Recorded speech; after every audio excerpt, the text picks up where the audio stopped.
Okay, so this is the workout area. It's not very fancy. It's just in an old room that's got some items for storage. This is the weights machine, and this is my brother-in-law, who's currently going to supervise me while doing the very intense workout, in case I faint. And for anyone interested, I have a candle that smells really good, which I light when I work out because it's a nice reward that makes the experience better. And I also have some more candles over there that I earn every week. I keep up to my schedule. I've designed a really intricate gift system to motivate me to build the habit of sticking to this Levine exercise protocol. I also have my water bottle and a bowl with a wet neck scarf that I'll tie around myself when I get really hot, and I've got just a fan in that corner. So it's nothing elaborate, nothing expensive. It's just what we need to get going. Okay, so I just wanted to show what I'm wearing as well. I have thick clothes on. I've got leggings. It's nothing too fancy, but I'm cold when I start, and then I take off the layers as I get really hot. There's been days where I've just poured water over myself, just trying to keep my heart at 150 BPM for the whole 25 minutes, which is really tough. So today I have no idea how I'm going to go at even trying to reach 198 BPM, which is my maximum because I'm 28, and you take 220, you minus your age and you add 5, and that's the maximum your heart rate for 2 really hard sessions in the first month of doing this Levine exercise protocol that's designed to enlarge the heart. So I guess wish me luck. I just finished the workout. I've got to do my cool down for 5 minutes, but I did not get to 198 BPM at all. The fastest I got to was 183 BPM, and I felt like I was going to have an asthma attack. So it's very tough, and I think I'm quite unfit. But it's good that I did it, and I'm hoping either it gets easier, as you can see all the water. Hopefully it gets easier as I do this more, or hopefully I can shift my mindset so I get more used to the struggle and I can get to 198. So we'll see how that goes. I'll keep you posted. I've just finished lying on the bed in recovery for, it's meant to be 5 minutes because my husband has our kids when I do the workouts, which is tough on him.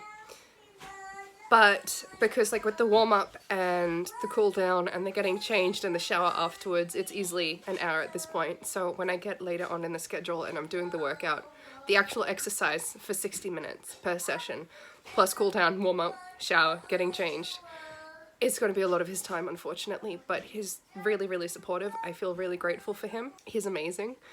So I've just had my time that was meant to be 5 minutes in recovery afterwards because at least ChatGPT, when I went over the program with him from that journal and the kinds of dysautonomias I have, which my cardiologist thinks is POTS and orthostatic hypertension.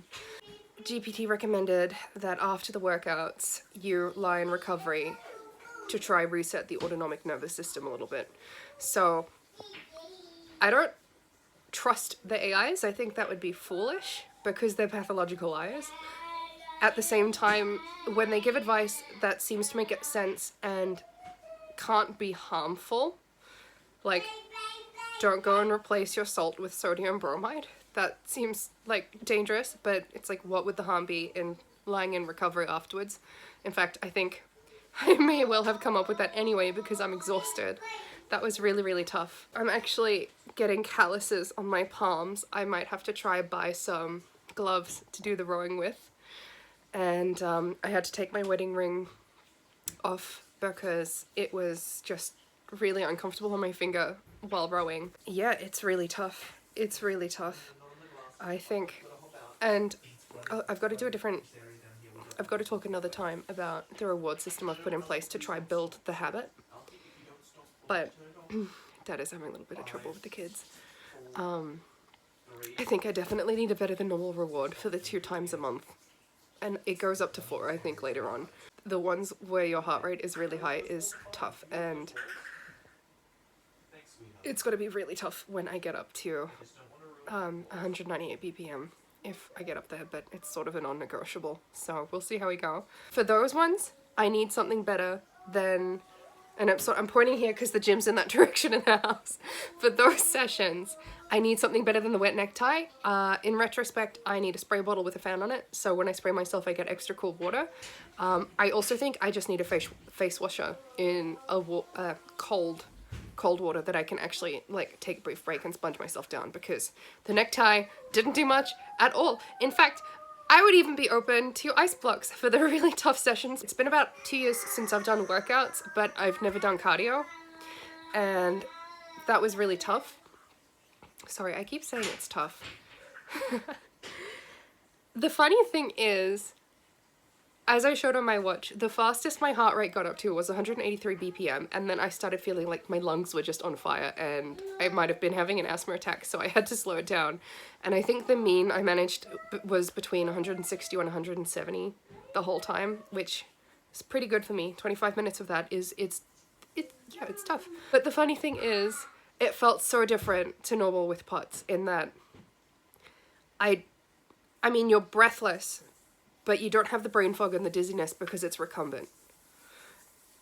But if I have a shower that's too hot, my heart rate will be at 180, and you get all the really bad POTS symptoms, the breathlessness, the dizziness, the derealization, the fainting, and I didn't get that. It was really hard for once to get my heart up really high, because I mean, if I bend over picking up the kids' toys from the ground, my heart will go up to 160 beats per minute easy, and I just get really dizzy and have to sit down. And I wasn't dizzy while doing that at all. It was hard. It sort of felt like life before POTS, which was really interesting, and that aspect of it was really nice. I feel really trembly now, and it's actually tough to walk. And one of the things I'm a little bit concerned about is how the protocol I'm following warns in the journal that it can cause flare-ups in the POTS symptoms or crashes in the POTS symptoms, and it can also make chronic fatigue worse. And I definitely get the chronic fatigue, unfortunately. So we'll see how it goes, and I've just got to push through it. I'm going to call it 3 months of hell, which is maybe a bit disrespectful, but it's going to be really, really tough, especially with the kids. But my husband's being incredibly supportive. We're going to try see if we can get POTS into remission with this, so I don't have to take medications for the rest of my life, because it's expensive and the side effects sound terrible. I mean, even for the flu drug cortisone, I think it is, that my cardiologist wanted me to take, it's like depression, tearfulness, weight gain, brain fog, and chronic fatigue. And it's like, well, I kind of already have those, but obviously my other symptoms are worse at some point, so we'll see what we can do. I'm really proud of doing this. If you want to try this protocol, I'm going to link the article I found this on below, and I'm going to be posting my progress through it, because I want, 1, if it works, I want more people to find it. 2, even if it doesn't work for me, another study, I believe it referenced another study that showed, I think around 71% of people who do it, their POTS goes into remission. So if I'm unlucky and it doesn't go into remission for me, it might still for you. So it's worth looking into and worth trying. It's tough, but your health is probably worth it to regain quality of life. And this is just my gut instinct, but given all the side effects of the medications, if you can regain it by enlarging your heart and improving vascular tone with your improving your muscles, so the blood returns to your heart better, venous return is better, then I think you're going to have a lot less side effects than if you take the medications. And I also think, and this is just my personal opinion, but I also think that if there's no downsides to being healthy, right? You're going to be more fit, so if you've got kids, you can show up for them better. You're going to enjoy life a lot better because quality of life goes up. And if POTS goes into remission, that's just amazing. So, yeah. So, since I'm on keto, the reward I've chosen today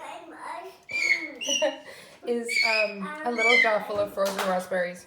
A little cup, frozen raspberries with some cream. But it's very yummy. So this is my calendar system of rewards as well. And I'm a day off. So this was the workout I did today, and I put a gold star when I do the workouts. And I did some workouts last month, but it's just the start of this month now.